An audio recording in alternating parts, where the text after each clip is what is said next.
Are the children safe? Are mothers safe? Those who go for delivery, are they safe? Me call hospital bi na me kosra obi. Na nurse ni no na obe ward ho na obe man pani bi o na obe no panie. Nti the way o si kasa kire papa no. Eja peja ho peja wonan na mokra mo due bododo.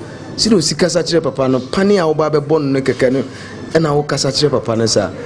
Tina I say de me gina ha na me ho ye me no na enye aban hospital so onti me friend lady na me catch and say ya won hwe the way a o mosini nipa e kasa because onye obi a na ye nipa obi wo no ma wa hyeda ya soma no firi fie ana say bibi potenti na wa be da won but won yare nti anya very careful de obefa free hanum say no enye papa eno gra me catch and me da se kra bo me wan fi me kra no say twifa so no okoye me call hospital bi o ye fa me Portia Nshira me call hospital bi o Tema Community 2 Ayaban Hospital Polyclinic na even scan keke me twa no na enye easy and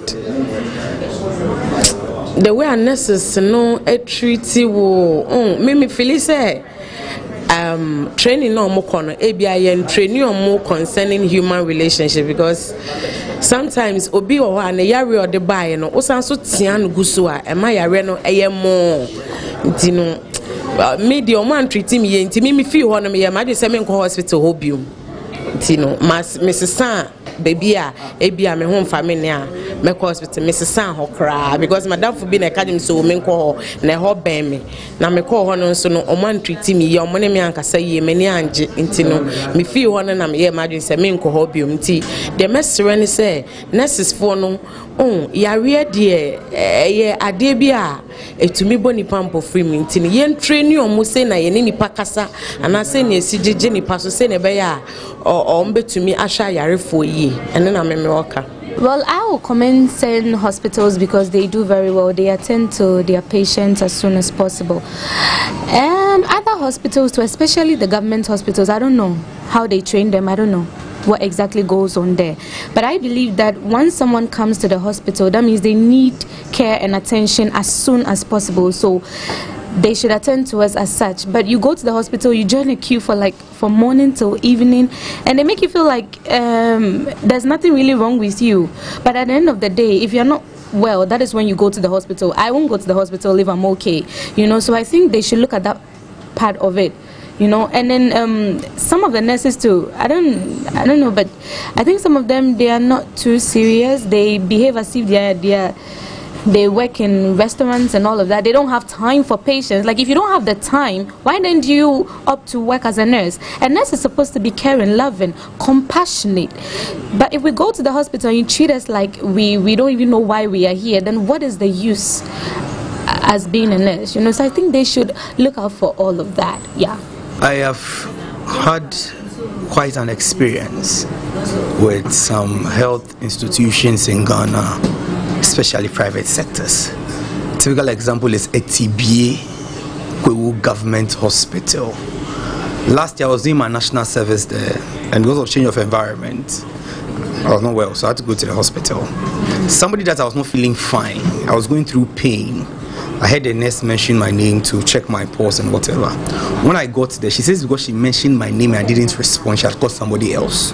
I should go back until she's done with the person before I come back.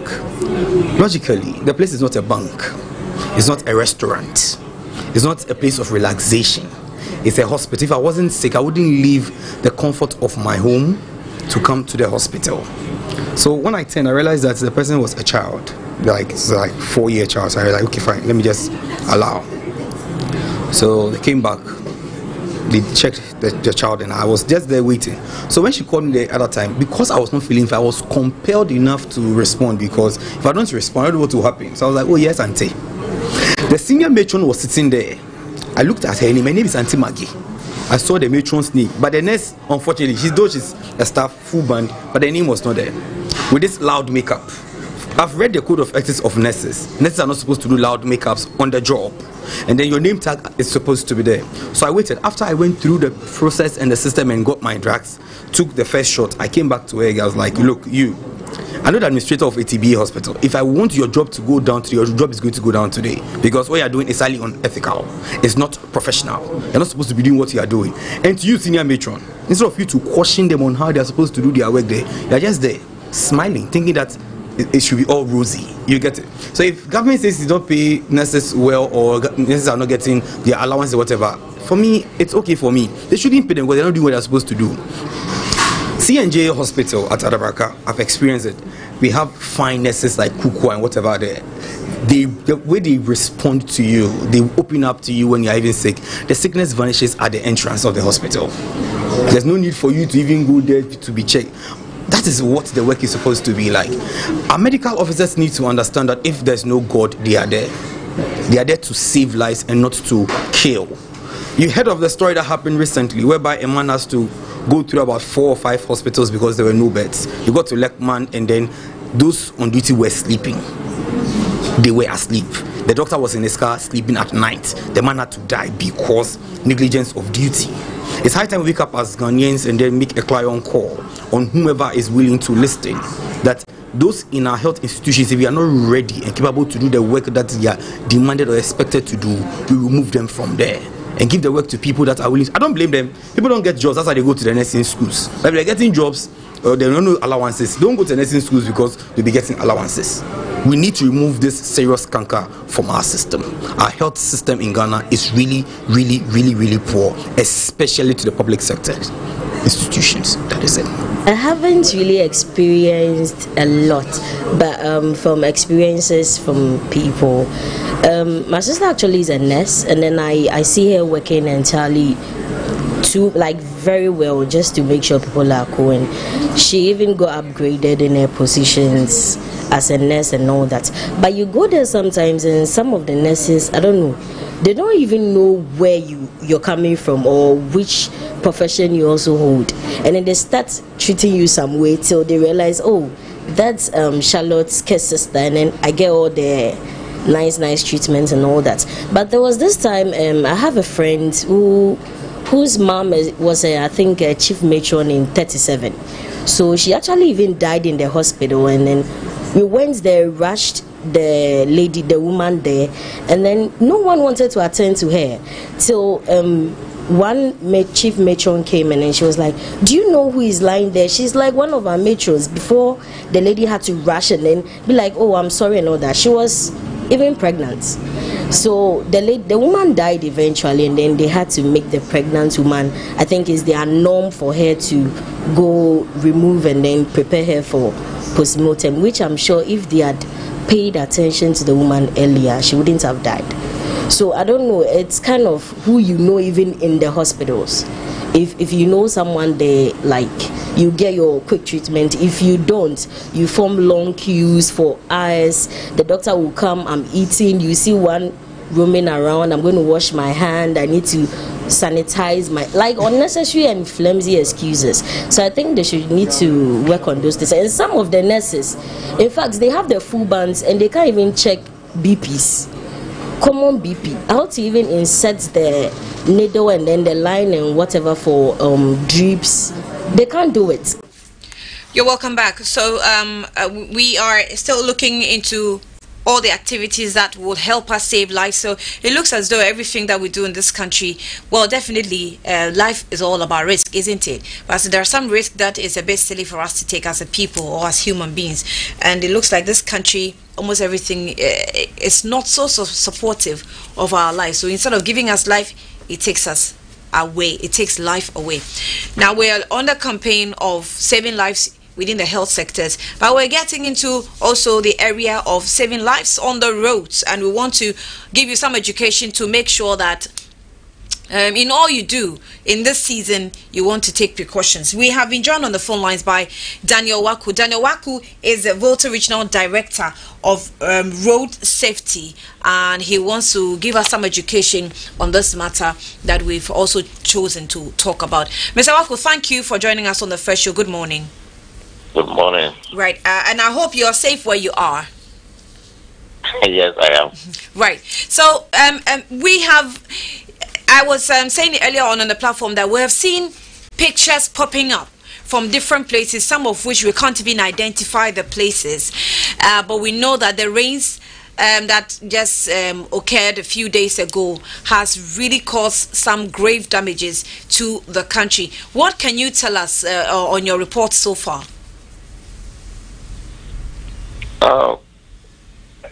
I don't.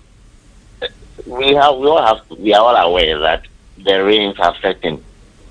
It doesn't have to take anybody else to tell us that. We are aware that the rains have started, and if it's raining, the road conditions, in particular, for example, it changes. The driving, if the road conditions should change, then your driving behavior should also change to conform to the new condition that you are faced with. It's just unfortunate that we are hearing stories about people being involved in crashes, people being involved in floods, taking some vehicles away. It's just unfortunate. From the national road safety point of view, we will continue to educate the public. And what I can say is that since the weather conditions have changed, since the road environment conditions have changed, our driving behaviors must also change to conform the new condition. So what I would say is that if it is raining, the water on the surface of the road, it makes the contact, the road slippery for the vehicle, because the part of the vehicle that is touching the road is what the vehicle tires, and the vehicle tire is rubber. So rubber with water on a tarred road, it becomes what slippery, and therefore when you are driving, you don't have to speed.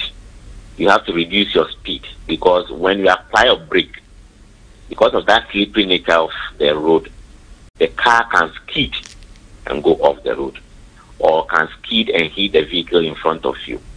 So you need to reduce your speed drastically if you love your life. If you reduce your speed, it means that if you don't reduce your speed, it means that you are not prepared to stop, because your braking distance on a slippery road has increased. Therefore, you need to create space between you and the vehicle in front of you, so that when you apply a brake, you can stop within a reasonable space of time. Now, there is something also called aquaplaning.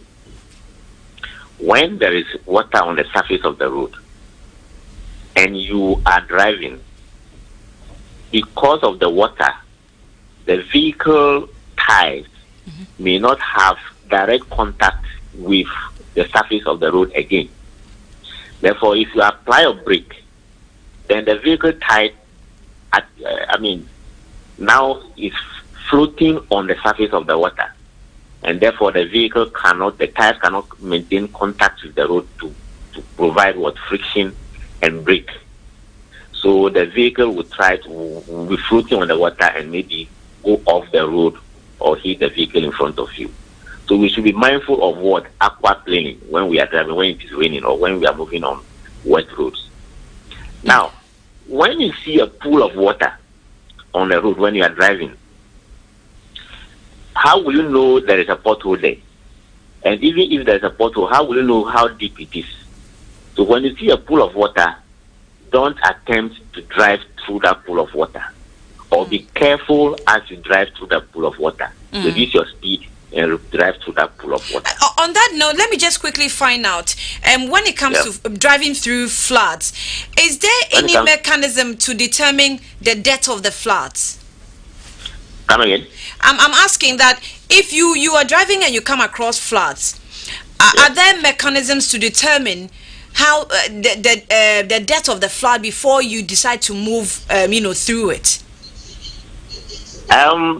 that one you have to use your own judgment at that situation, because there is no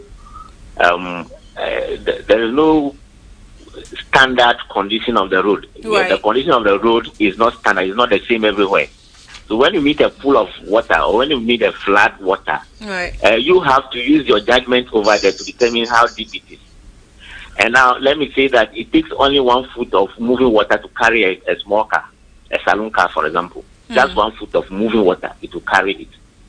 And for a big truck, 2 feet of water can carry that big truck.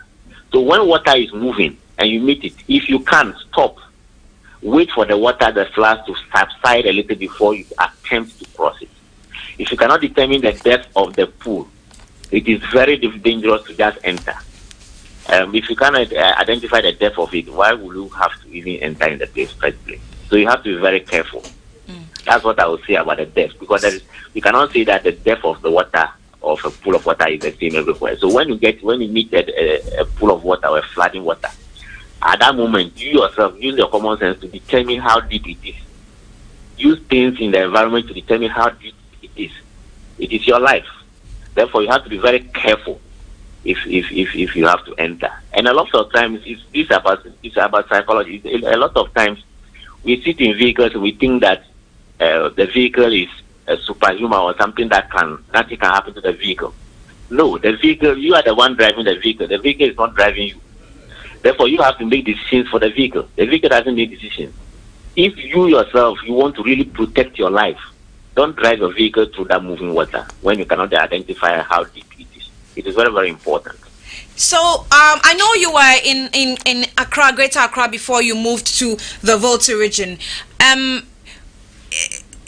What is accounting to the latest flooding, even on the roads or the streets? Because a Graphic Road, when you're in Accra, I'm sure, for example, Graphic Road was a place that always was getting flooded. Now most of the roads seem to have joined, and almost everywhere when the floods hit, the roads also get flooded, that even when your car is moving, you just have to probably park, or you can't even move. It sometimes gets into floods and it becomes difficult to move. Sometimes you just don't intend to move through floods, but the road itself is flooded.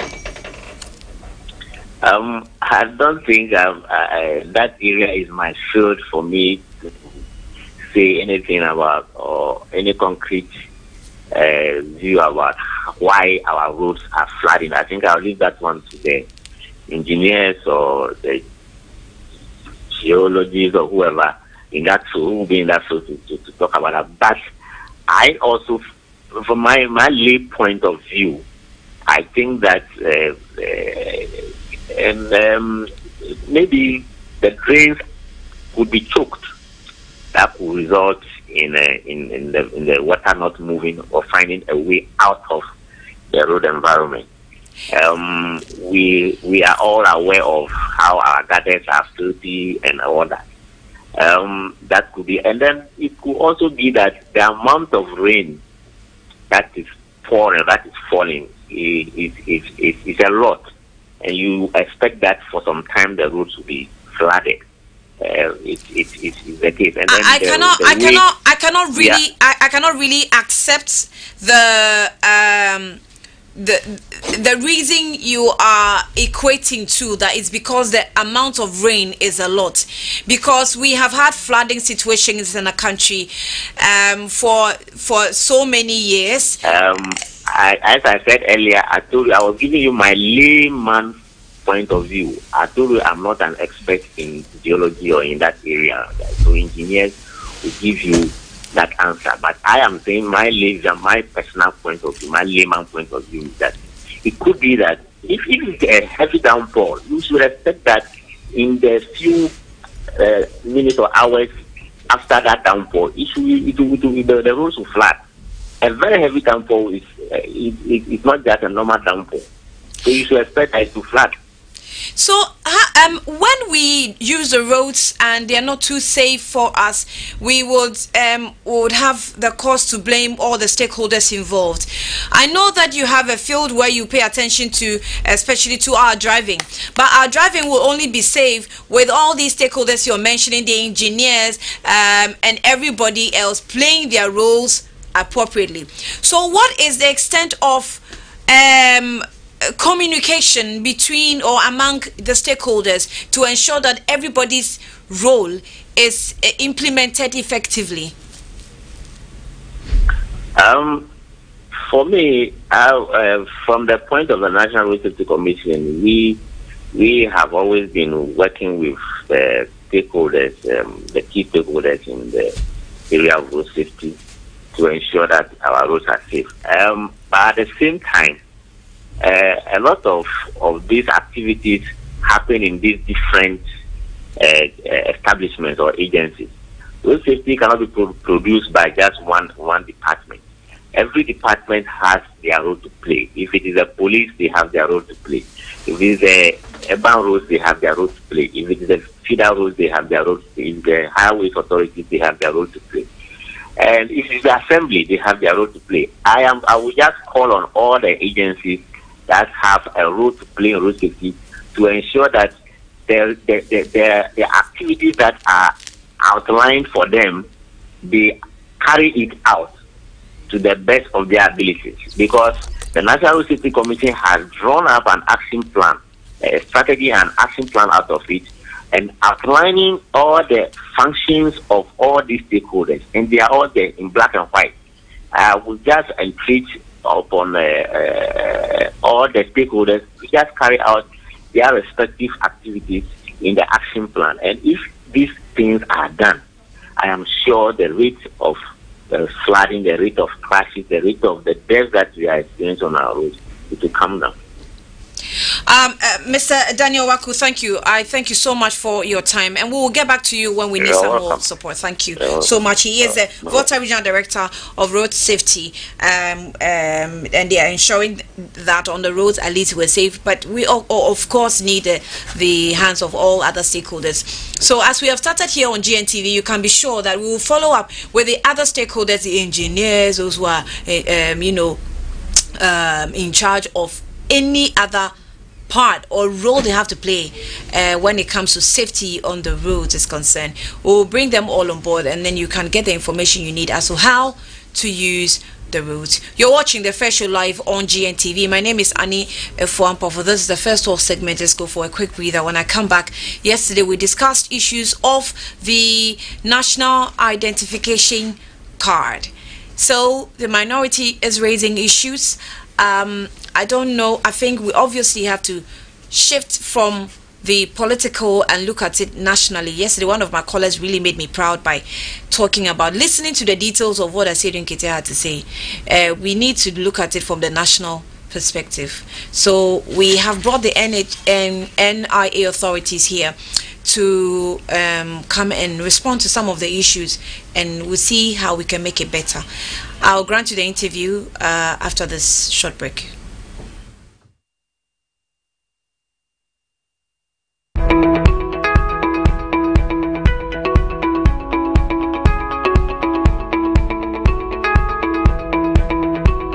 They're prophets in the 21st century. If my prophet is in the midst of my people, I speak to him mouth to mouth. So because prophets speak God's word, they speak a creative force. Because we were ignorant, we didn't really understood what grace was. Depends on the individual, the way you look at it, the way you handle yourself, the way you carry yourself. They want to know what disease in the family, what does the family do. They want to know all these things about the background of the family so that they won't get themselves, because they know that those things have influence. God created man. The man that God created fell. You see, he fell, and because he fell, he was subject to corruption, to destruction, to satanic dominion and all that.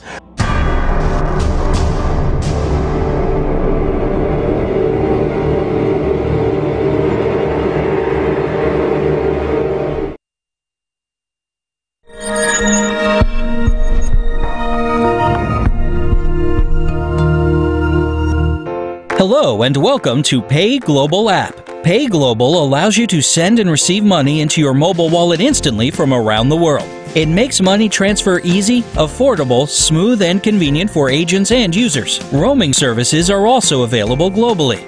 So, how to get started? First, you have to download the Pay Global app. Step 1. Open Google Play or Play Store using your Android device. Step 2. Search by typing Pay Global in the Google Play search engine. Step 3. Locate and click on Pay Global and install. Step 4. After installing, tap Open and allow access to complete the process. Now, let's see how to create a new Pay Global account. After opening the Pay Global app, click on New User Account. Complete the registration form with the following information to register your account: phone number, full name, email, date of birth, enter preferred password, and confirm your password. Click on Register Now to register your account. A confirmation code will be sent to you and displayed in the text box. Click Next to complete registration. Visit the nearest GN Momo agent to load your wallet. Contact us for support on email support@payappglobal.com. Pay Global. Total convenience. In the future, every child, man, woman in every corner of the world will be connected. Anything that you want to know will be available at the snap of a finger. The future brings endless possibilities, but we must never forget who we are, Ghanaians. Now, who is excited about the future?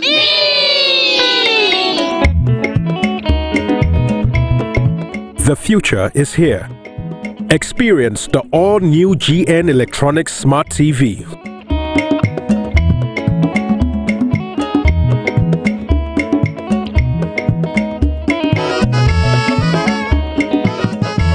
Experience international quality assembled right here in Ghana. For more information, contact 050-144-9465. GN Electronics. Good quality comes from home.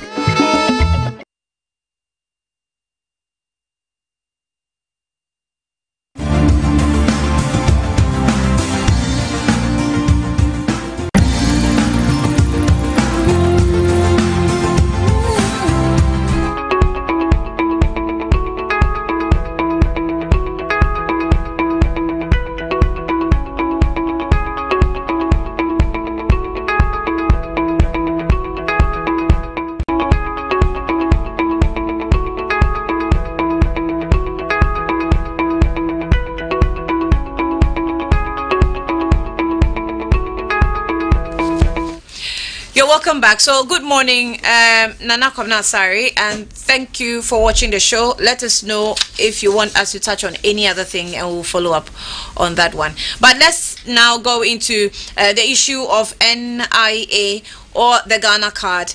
That gets, confusing each day, and when people call in, you realize that we still need to give you some more information. So we're following up today from yesterday's interview to see what authorities have planned for us. So pay attention. I think we'll give you the opportunity to call in as we open the phone lines, and then you can ask questions if you have any. Abudu Abdul is the head of training at the National Identification Authority, and he has joined me on the platform. You're welcome, sir. Thank you. And how are you? I hope you're doing well. I'm doing good. Great, thank you.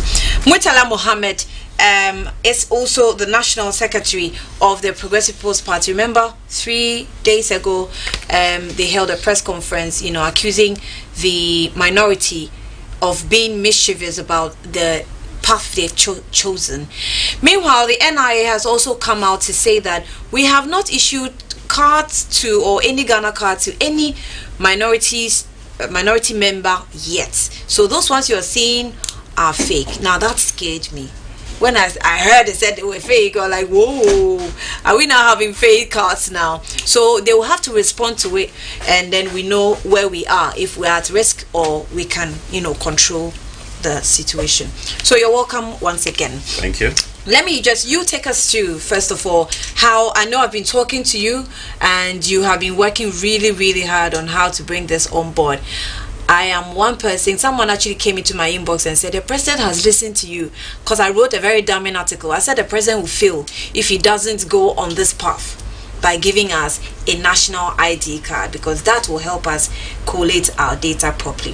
So thank you. Good effort you're putting in place, but we still have questions. Thank you very much. So take us through how it has all started.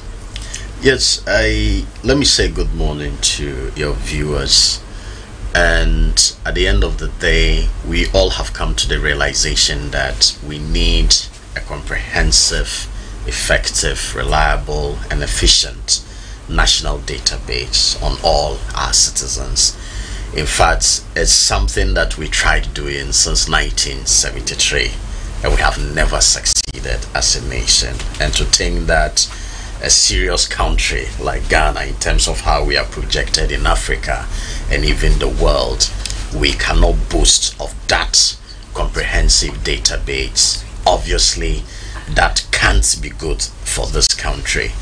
And in fact, by 2006, the National Identification Authority was established, and the expectation has been that the authority should be able to register Ghanaians, bring all Ghanaians to the National Identification Database and issue them with identity cards, so that it becomes the only form of identification for identification purposes across the country. But unfortunately, apart from the fact that we were able to register Ghanaians, we were not able to issue them with identity cards. Just a few people got those identity cards, and by 2012 the process had virtually halted. But we were able to put in place what we call the Foreigner Identification Management System. So as we speak, if you are a foreigner who is legally resident in Ghana with the residential permit, you can simply walk into the premises of the NIA and you'll be issued with what we call the Foreigner Identification Card. But it is therefore bizarre that we are able to issue cards to non-citizens, but when it comes to citizens themselves, we have not been able to do so. So discussions have been ongoing, the planning has been ongoing, and we have finally gotten to a point where we feel that the NIA is ready technically and operationally to go out there, register Ghanaians and issue them with identity cards. One of the major problems we faced then was the fact that we couldn't issue instant identity cards. But from where we sit, the technical and operational system we have put in place now ensures that when we register people, instantly we are able to issue them with cards. So that is where the NIA is at the moment. Instantly? Sure. Where instantly means within how many... What's the time frame? Yeah, within 15 to 20 minutes, you should be able to go through the entire process and walk away with your cards. Are you sure? When you talk about being sure, at the end of the day, if all the factors remain constant, and one major factor I should say is connectivity, for instance, and here we are talking about the internet, because the system thrives on good connectivity. So if we have good connectivity in place, we are saying that as soon as you queue up, in the next 15 to 20 minutes, you should be able to walk away with your Ghana card. The processes involved are that you go to the registration center, you would have filled a form online if you choose to. Now, when you go to the center, there has to be a registration officer to go through the form with you and ensure that all the details are properly filled. Then you move on to the next stage where the data is entered. Before the data entry, all your biometrics would have been taken together with the iris. So once this is done, a command is issued for your card to be printed. When your card is printed, in order that the card can be activated for use, you have to go through what we call a verification process. So by the time you end that verification process for a system that thrives on good connectivity, we believe that 15 to 20 minutes should be enough, and you walk away with your Ghana card. So let's play it safe. Take 30 minutes, you are done as an individual, one person. I just want to play it safe. 15, I'm not too sure, honestly, I still have my doubts. But I mean, I want to accept that connectivity is the only condition that I want to say. You want to say that maybe this ceteris paribus condition could be changed. Yes, that's what I'm saying. So for the technical system, the pathmates we are working with have the proven skill, the capacity, and to have gotten to a point where we are rolling out is because we are confident that that technical system can work effectively. But like I said, we all know that internet connectivity is still a major problem in this country. So no matter how we have tried to boost that system, it's possible that at some places you could have issues of connectivity, and that should be normal, so that even if you are not doing 15 to 20 minutes and you are doing 30 minutes, as you would want to put it, to walk away with your Ghana card, that is far more better than in the past when you registered and you couldn't be issued with an instant identity card. You had to come to NIA offices every now and then until a card was ready, or was never ready. Yeah. I mean, never ready. I mean, I had them come to my office, then I was working at Hot FM. Absolutely. Yes. So that has been the problem. So all of these issues are being worked on, and we believe that where we are at the moment, we are able to issue those instant identity cards. So the issue of human resource has also come under questioning. Yeah. Yesterday, Sedin Keta mentioned that you have indicated that you have about 300 men, human personnel working on this, and it's obvious that this can, because we asked questions and you said you're even going to train more people. So when are we going to train these people, and when are we going to deploy them into the various parts of the country? Yes, in effect, we are going to work with 2,700 mobile registration work operators. I mean, these are people who take your form, will do the data entry. They will be the ones to take your biometrics as well as your irises. We are going to work with these people in all the 10 regions, where we'll be working for about 3 months in Greater Accra. We will do 2 months in Ashanti. Then the rest of the regions will be 1 month each.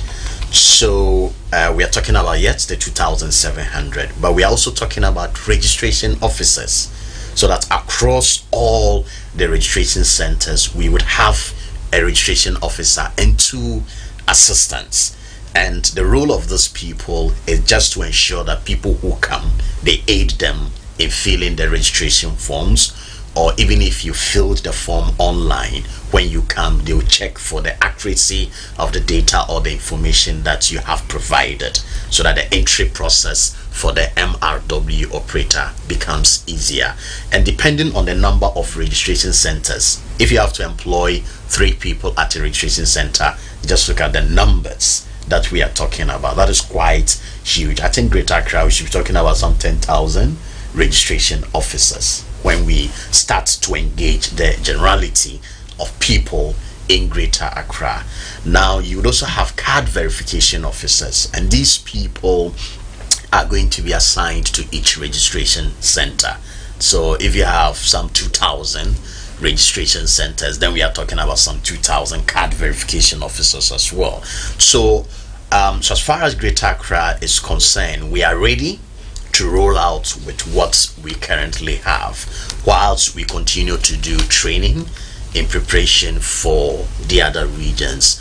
So by the time we are ready to enter Volta region, for instance, I think that all the human resource that we require on this project would have been ready, as in being recruited and being trained and then ready to execute this job.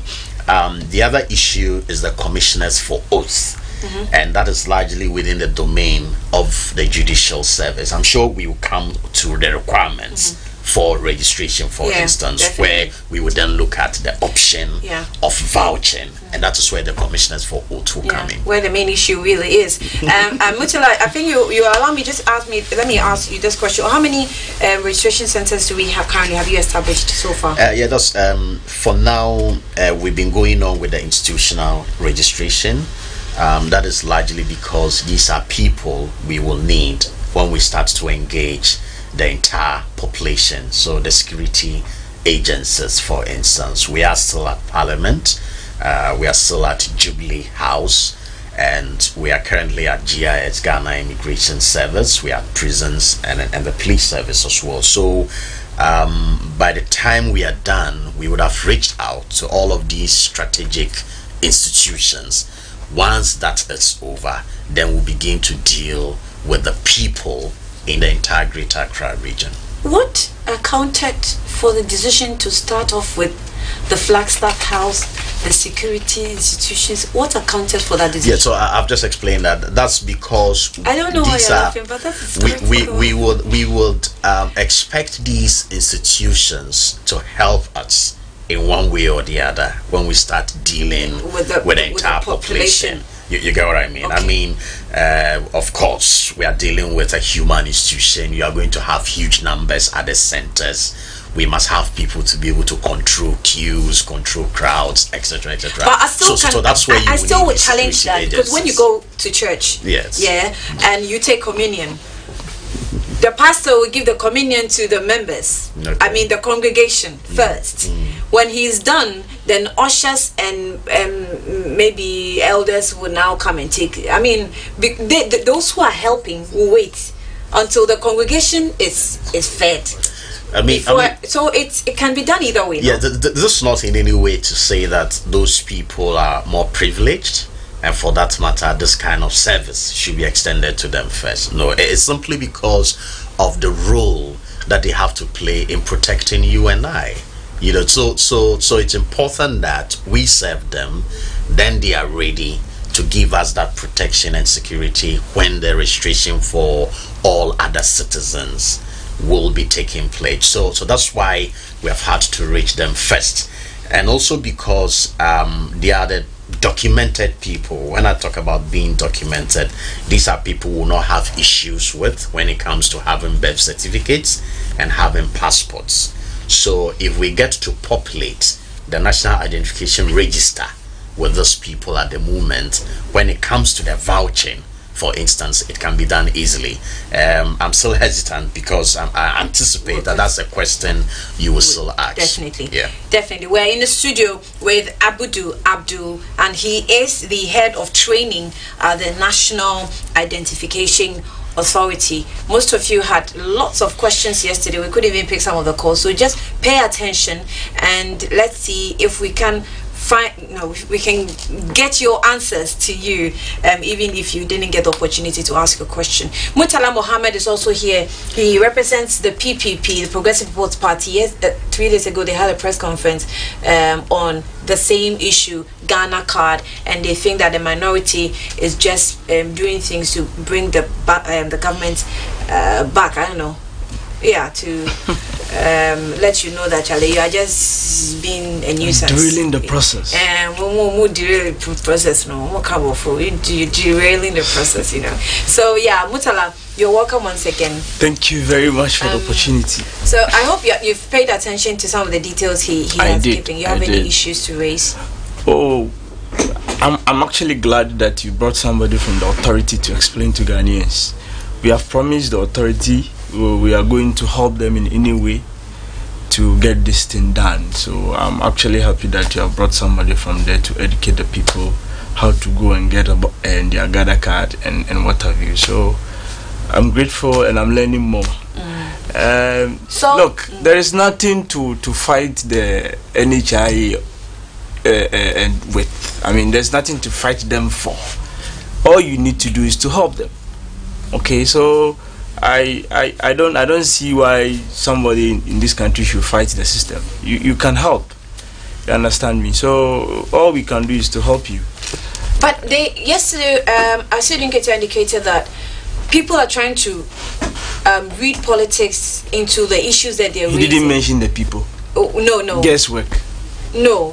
He actually mentioned you, but he didn't attack. He rather said that in fact, he thought that the current government, is playing propaganda with the issues they are raising, and they feel that they are raising issues for everyone, including even members of NPP who could possibly face difficulties in this process. I find it difficult dealing with general matters. If you can be specific, I'll deal with them one after the other.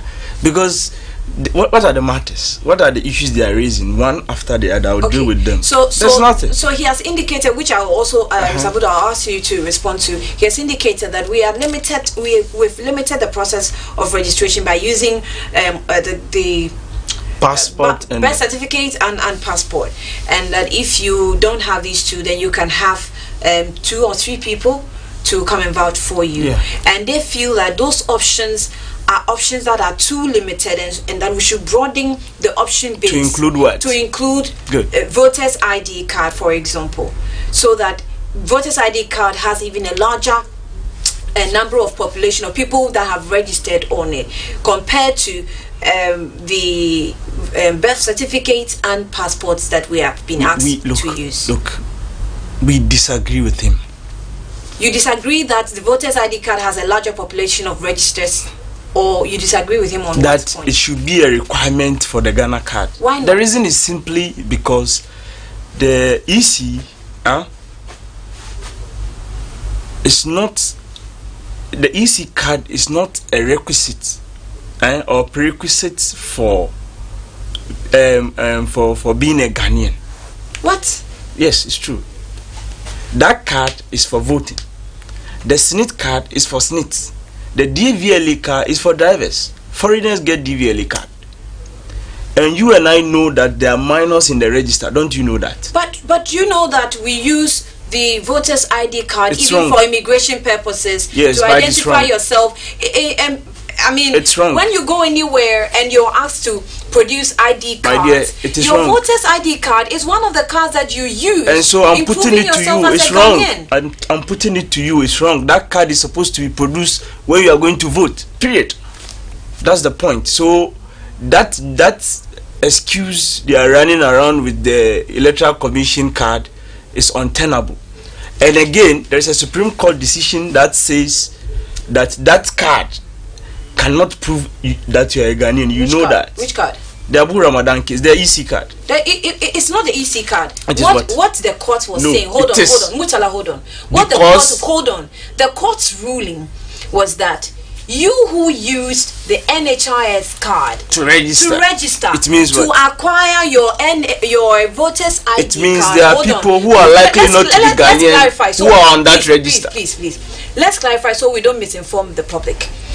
The court said you need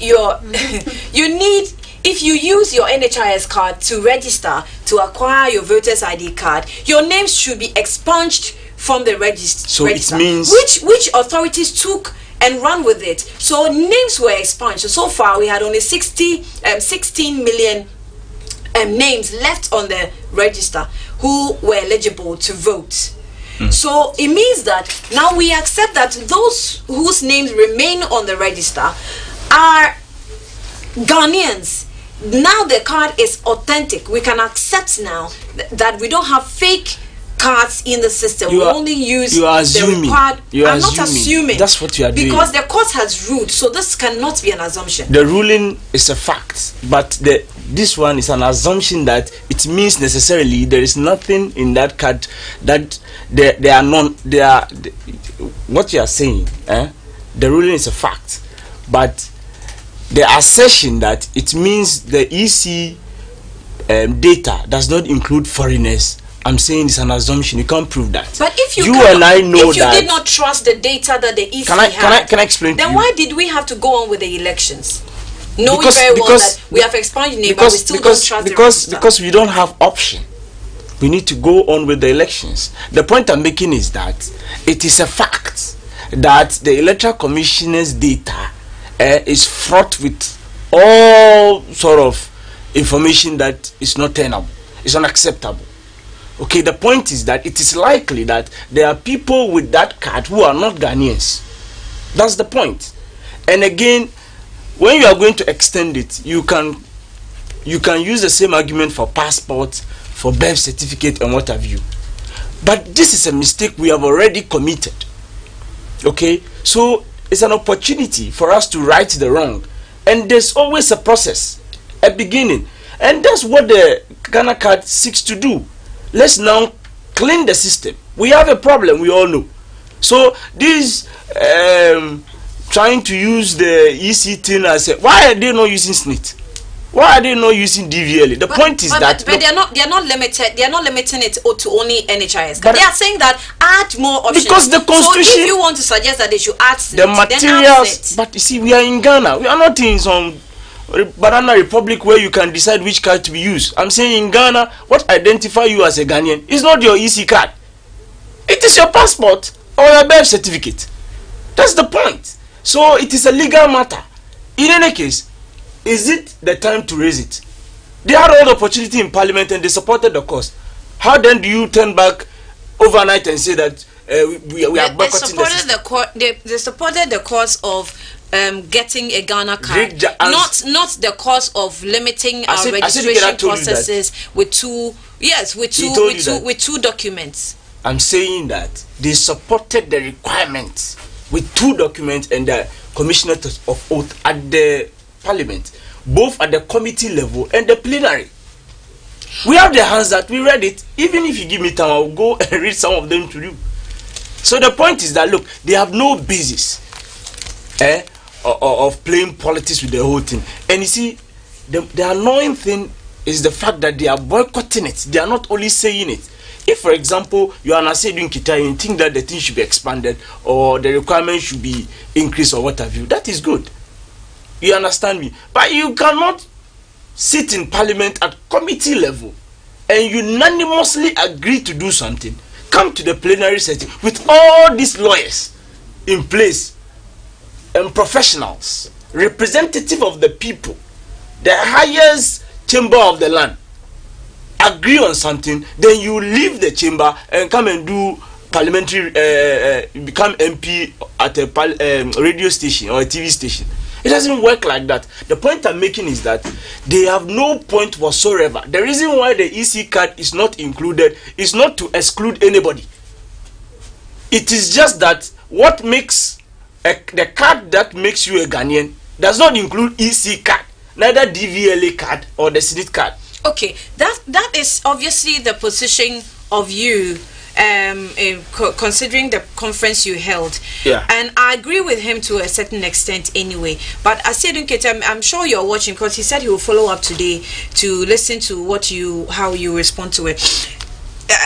I know you. I mean, we've gotten the commissioners over with. So, I mean, if I'm supposed to use my card, which is the biometric card now, I mean the voter's ID card, it is biometric because it's now captured with biometric features. And now we're going Ghana card, and you say we should use birth certificate and the passport. Well, it is recently that we went passport biometric, but it didn't used to be.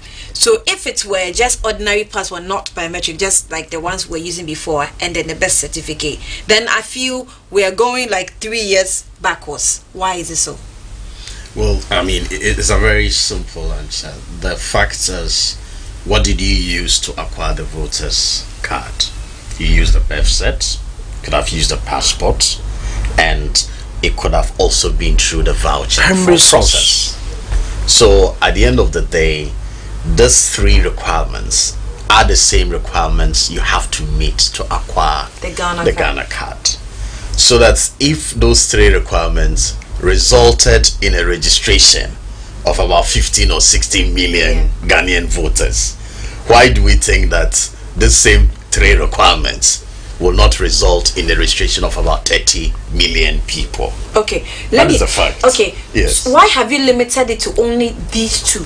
Because is it the same reason they are alluding to that you also are alluding to? Well, I think that's whatever it is the NIA surely would have contributed to the bill, but the bill would have gone through all the necessary processes up to the point of passage. So yes, the Office of the Attorney General would have reviewed it. It went to Parliament. The Committee on Legal and Constitutional Affairs sat on it. Like he said, they unanimously agreed, passed it on to the House or to the Committee of the Whole, who intended passed it. And at the end of the day, if you look at the Hansard, like he said, the contributions from both the majority and the minority pointed to the fact that we all agree to this unanimously, and it was passed. So at what point did people realize that there was the need to have the voter ID card included? So now that all the preparations have gone on, we are out there to start the registration process, then this concern has now come up. Okay. Now you see, we are I have a better political explanation. Okay. We are Okay, I'll give you the we are building a credible, efficient, and reliable national identification database. It's important we don't get it wrong, so that if we got it wrong with a voter ID card, if we got it wrong with DVLA, even if we've gotten it wrong with birth certificate and passport to an extent, what you don't want to do is to carry on the defects of all of these identity systems onto the Ghana card. So as much as possible, you would want to reduce infiltration to the barest minimum. I mean, if you're able to ensure 100%, 100% in terms of it being sacrosanct, so should it be. And that is the attempt that the National Identification Authority has been making, so that with a voter ID card in the past, there were issues of the National Health Insurance card being used to procure that. And if you look at the Hansard of November 2017, for instance, the Member of Parliament for Elembele, Honorable Emmanuel Kofibua, lamented over the fact that just across the border of his constituency, foreigners come into Ghana and acquire the National Health Insurance card. Now, if they acquire the National Health Insurance card, then by implication, some of these people have also acquired the voter identity card. Now, even though the Supreme Court had instructed that the EC should clean it, granted that they did, are we saying that the voter identity register, as we have it, we cannot have one person who is a foreigner who is not supposed to be on that register? Is that what we are saying? Is that what you're also saying, that we don't have one person who is not a born Ghanaian but has a birth certificate as a Ghanaian? So that's very possible, but where will the numbers lie? Okay, obviously the voter ID card will be on the high side, because we are talking about 15 to 16 million. Birth certificates, we are talking about 7 million people. Let me just go for a quick breather. With my support, my sponsors will support me. I'm going for a quick breather. I'm in the studio with Abdul Abdu, and he is the head of training at the National Identification Authority, and also Ibrahim Mutala Muhammad. Mutala Muhammad is also the General Secretary of PPP. We're talking the Ghana card issues that have come up. I'll come back and finish up with some of your questions.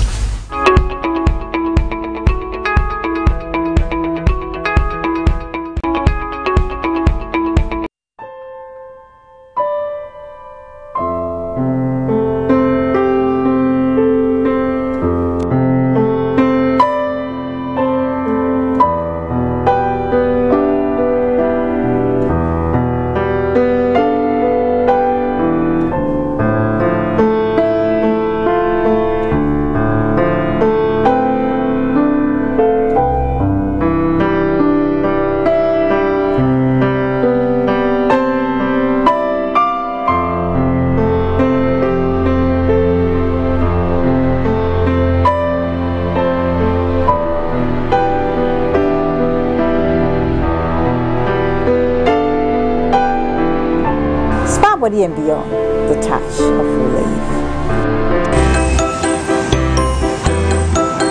Do you want increase in sales? Or do you want to draw attention?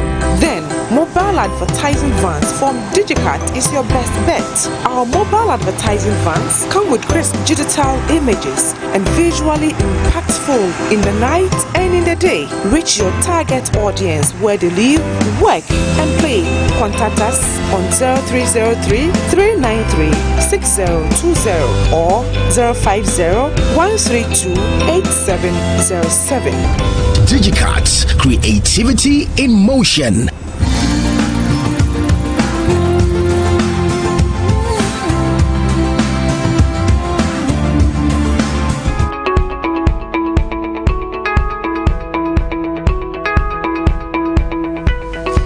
You're welcome back, and you're watching the first show live on Gntv. My name is Annie Efua Ampofo, and we're going on with the talk of Ghana card. Abudu Abdul is the head of training at the National Identification Authority. He is with us in the studio, and Murtala Mohammed is also the National Secretary of PPP. Now, Abdul, let me come to you. We've had the issues of possible foreigners having voters ID card, and we still don't trust our voters ID cards after all that we have gone through. So we still don't trust it. We still don't trust even NHIS cards. So far you want to say that the cards that we trust the most is birth certificates and the passports. The card that we will be trusting is the Ghana card. No, I mean before Ghana card. I understand. I want to build a point here. So that is the more reason why preparation towards having that Ghana card, we have to be very, very careful to ensure that we don't carry the defects of some cards that have existed already onto the Ghana card. So that is the voters ID card, for instance. We're talking about some clear. 15 to 16 million people. Let me make this clear for some viewers. So you're saying that the same processes we went through in acquiring, for example, the voter ID card, there were some defects, or I would say mistakes, that fraught the whole process. It's not mistake, deliberately done by politicians. Well, I wouldn't say deliberate or not deliberate, because I don't have any part to prove here. So I would say possible mistakes that were fraught with the process. So instead of going for the NHIS card, I'm sorry, the voters ID card, then we will start the process fresh. Basically, yes. We're not going to go for any card that we think is biometric. We are going to start fresh using the same documents that we used in acquiring the voters ID. For the what's it called? The Ghana card. So that's what you're doing. That is because with a voters ID, you could have used the National Health Insurance card to acquire it, and there's a ruling by the Supreme Court to the effect that that didn't have to be done. Is that okay? So ahead of the 2016 elections, the call was for the EC to expunge names of persons who had used the National Health Insurance card to acquire the voter ID.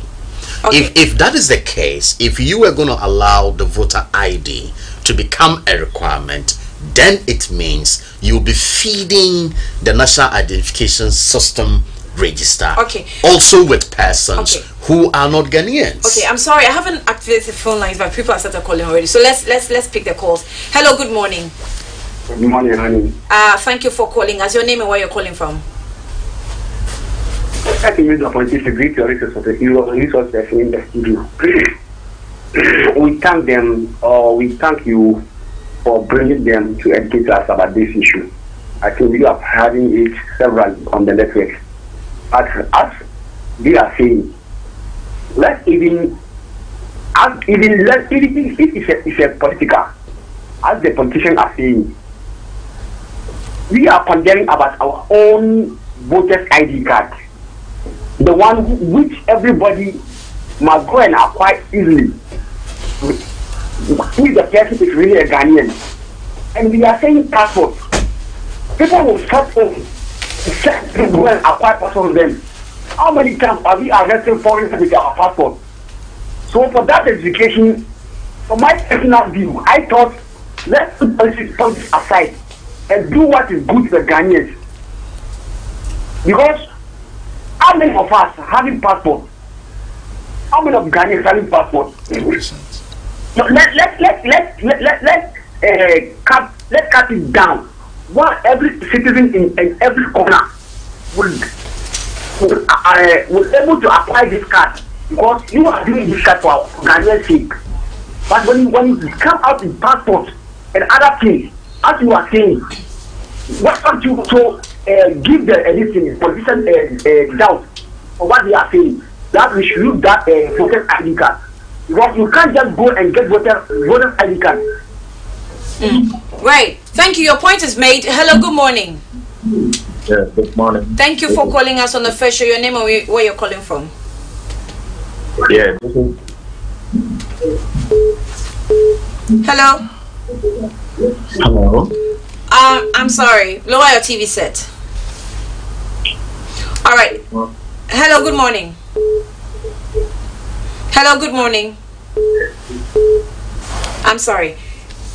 So I think the point that I'm equally expressing worry is the fact that the same defects that you're trying to avoid could still happen. Yeah, I'm sorry, let me pick another caller. Hello, good morning. It doesn't matter. It does? No. Hello, good morning. You have to start from somewhere. Hello, good morning. Hello. Sorry, lower your TV sets before you call, okay? Move away from the TV. I don't want to hear volumes. Don't listen to yourself on TV, else you give us feedback in the studio. So I was making the point that the voter ID register has about 14 to 15 million people. Now, birth sets, the records are about 7 million Ghanaians who currently have birth certificates, then some 2 or 3 million with passports. So obviously, I think they're all inclusive, because the same process you use in acquiring passports. Yeah, so that's why I said 7 million this, 2 million that. Is that okay? Now, the fact then is that if it comes to infiltration, or if it comes to more foreigners being on any of these, obviously it is going to be the voter identity register. Okay, hello, good morning. Good morning. Right, thank you for joining us on the first show. Your name and where you're calling from. Good morning once again. I'm calling Idrisu Malan from New York, Ashama. Okay, you almost confused me. Yeah. Right, let's go. I'm greeting everybody, you and your panel, and whatever you are doing. It's a good thing you are doing for us in the country. Thank you. Yeah, but I'm also not trying to accept what the PPP man is saying concerning the voter ID card. That it is not legal. Is he trying to tell us? Sorry, I mean he's not. He's telling you that your voter's ID card does not identify you as Ghanaian. Because if you look at it now, even the birth cert, people go and pay money. Foreigners pay money for birth cert. Foreigners pay money for even the passports. That's the law. We have so many people in Ghana here. We have so many people in Ghana here. Hello? Yeah, I can hear you. Yeah, we have so many people in Ghana here. Okay. Hello, good morning. Good morning. Thank you for joining us on the first show. Your name and where you're calling from. Yes, my name is Joseph, calling from Abeka. Okay. Let's hear you. I wanted to contribute to what the two opponents is saying. Go ahead. Keep it short. There are no opponents. Keep it short. For instance, when let me say about this card. What is government doing about this card? Now they are saying we should use birth certificate and passports. And these are something that when we wanted to receive from Ghanaian from us, and you are now asking a poor Ghanaian, what are they doing about that? What are they doing about? Okay, I think your problem is if people may not even have hello. cars. Yes, hello. Good morning. Hello. Hi, good morning. Good morning. You're welcome. Let's hear your name and where you're calling from. My name is Mabna. I'm calling from Spintex. Okay, let's hear you. Hello. Yes, let's hear you, Mabna. Please, I wanted to find out if we have a machine that detects that you were Ghanaian. I actually a machine that will detect that you have a Ghana blood in you. Because I do not understand why we are doing this Ghana card. We have a national health insurance card, we have a voter's ID, we have everything, birth check, but foreigners do have the same thing. So if we are doing this Ghana card, it's the same process that we are going to use, and it's the same process that foreigners are also going to use. So to do the Ghana card, we are just wasting money. I think there are better things that we need to use our money for. There are many things that we need to use the money to support, but not this Ghana card issues and all that. Ghanaians are suffering, and we need to progress, not with this Ghana card and all that. Right. So please. Okay, thank you very much. You'll be my last caller because you're a lady. I'll give it to you. Thank you very much. But my time is out, so let's do it a quick one. Okay, I'll let Mutala come in before you have the last word. Okay, please. Just few answers to the questions that came. First of all, the Ghana card is very important. She doesn't know that if a criminal comes to her house today to commit any crime, it will take the police 10 years to find out who did it. Yeah, because we don't know ourselves. I tell you what, because you've not done your education properly, so people don't even see why then your cars we are doing our best. We are not the government. We are all a political party. So you're a part of the government. She must know. No. We mean central government. And so she must know that it's very important. And again, governance is all about sharing resources. How do you share resources to people you don't know? You end up giving a male attire to a female, and giving a tall man trousers for a tall man for a short man. That's what we do. That's why the resources ends up in the 3 regions that you know: Accra, Kumasi, Takrady. Okay, it's because we don't know who is who where. We don't know where to take where. This first one district, one factory. If you don't know who and the expertise there, how can you give those? No, I'm not done, please. And again, my time is up. This government is in power for close to 2 years. They cannot tell us how many people are unemployed in this country. Don't you know that? Yeah.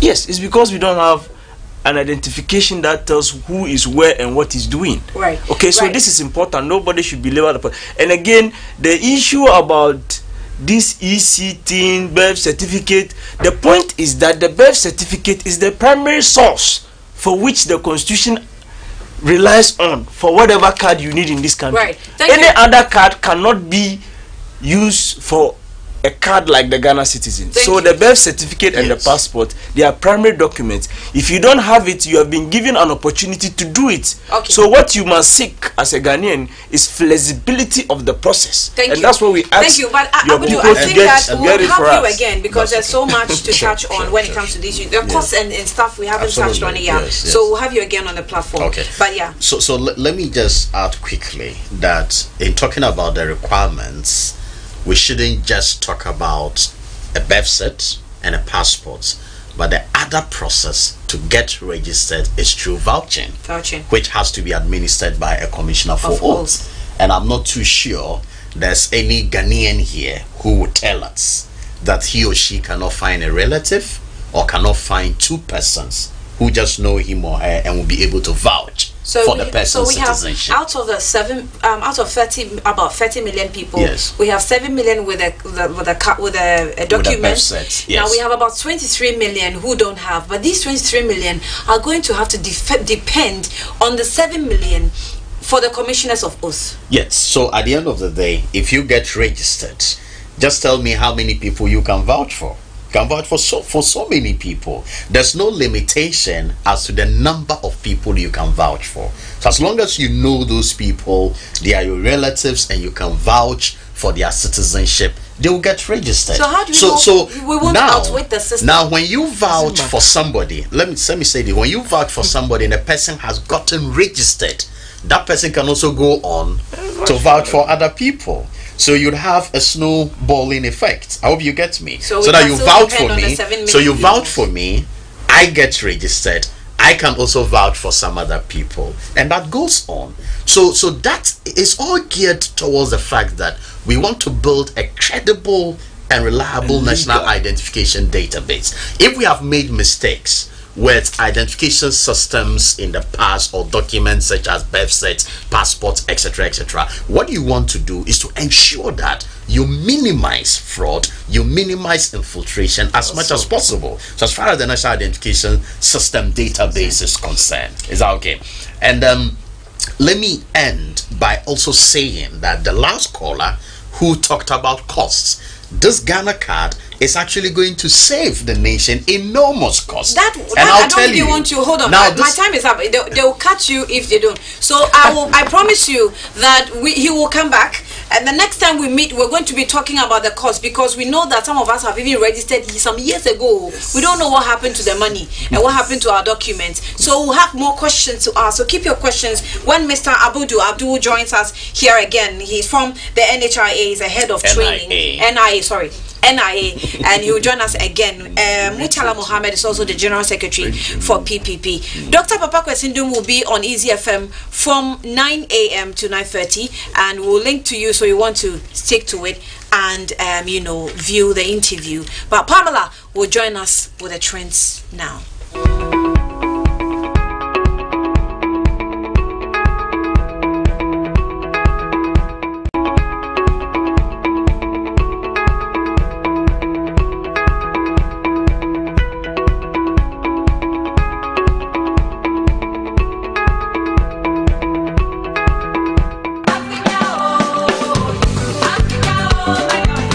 There's more to life than where one begins, and which is George Weah. I'm not setting up. His presidency would mark the first time. Be a good boy, be a good girl. How did you muster the courage to call Mrs. Indu to tell her we lost or have lost £2 billion? And still attracts me to Pastor Toby. All the stories about me and being in business, this was the worst.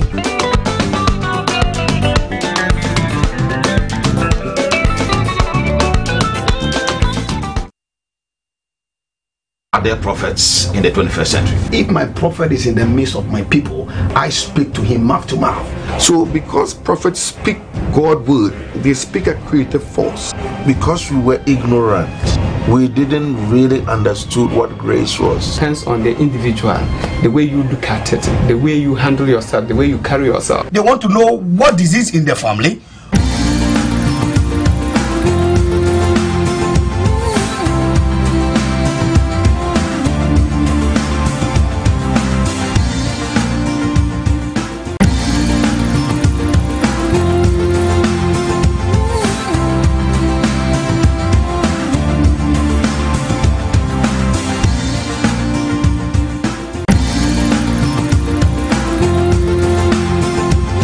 So welcome back. We are just about wrapping up the fair show live on Gntv, but before we do that, let's quickly find out what is trending on Twitter this morning. And wish me well, hashtag wish me well from Kwame Eugene, which placed #1 on the trend yesterday, is now at #3 on Twitter. He's out with a new banger, hashtag wish me well, telling us all about his agonies and all of the backbiting he has faced in the music industry, and most of you are jamming to it. Let me read a couple of tweets from you with the hashtag wish me well. And never frown because you're down.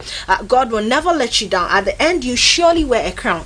Always hashtag wish me well. And he ended it with a smiley emoji. And chauffeur Prince Ben also tweeted hashtag wish me well. My sincere prayer and wish for you, Kwame Eugene, is to see you well established and a bigger deal 10 years from now. Bigger hit, bigger shows, grander awards, good health and peace. You can do it. Rockstar. Hashtag wish you well. So many tweets with the hashtag wish me well, which has over 2,000 tweets already. Is that finding itself on YouTube as well, since he released it with a video? We'll find out shortly. But #6 is Morocco.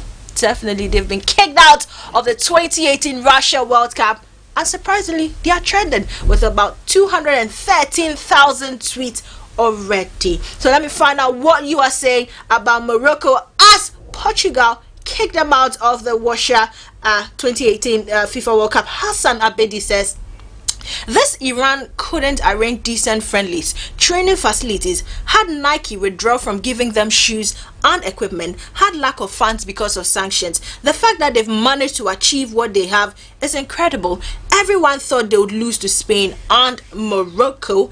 And this one is from Talk FCB. It says, quick reminder, if Spain beats Morocco and Iran beat Portugal, Portugal are out. So that is coming in from Talk FCB. And Carl Shara also tweeted, I'll be supporting Morocco against Spain, and he ended with a picture. So that's all for Morning Trends this morning for Twitter. And on YouTube, definitely Kwame Eugen's Wish Me Well video is at number 2, taking over the spot from the Carters with their joint album with that song Ape. I don't want to end with that exactly where they ended with I just know that the Wish Me Well is like a competition to Gringo. You know, when Gringo came, the way it was trending, Wish Me Well seemed to be doing picked that like in less than 24 Everybody hours. goes on their walls and they're writing Wish me well. And then people are wishing them well. It's because of the human interest we can relate to it as humans. So definitely people are trending and jamming to it. Okay, so that's all we have for you. We draw the curtains here on the first show. It came to you live on GNTV here in Asylum Down. We're back tomorrow with the first show, and definitely we'll have more interesting things coming your way with issues worth your time. My name is Annie Efua Ampofo. And I'm Pamela Boateng. A happy belated birthday to our very own man, Lukman Beidu, aka Tiflo. Yesterday was his birthday, so belated birthday to you, Lukman Beidu. I already happy belated to you. Happy belated birthday, I must say to you. Alright, have a good morning.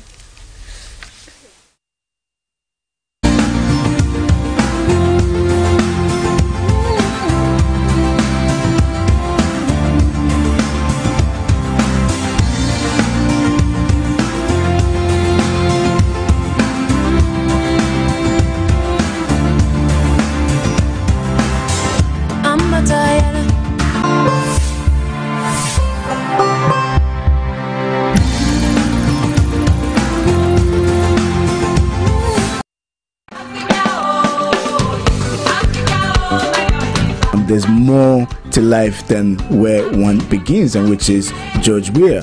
I'm not setting up. His presidency would mark the first time. Be a good boy, be a good girl. How did you muster the courage to call Mrs. Indu to tell her we lost or have lost £2 billion? And still attracts me to Pastor Toby. All the stories about me and being in business, this was the worst.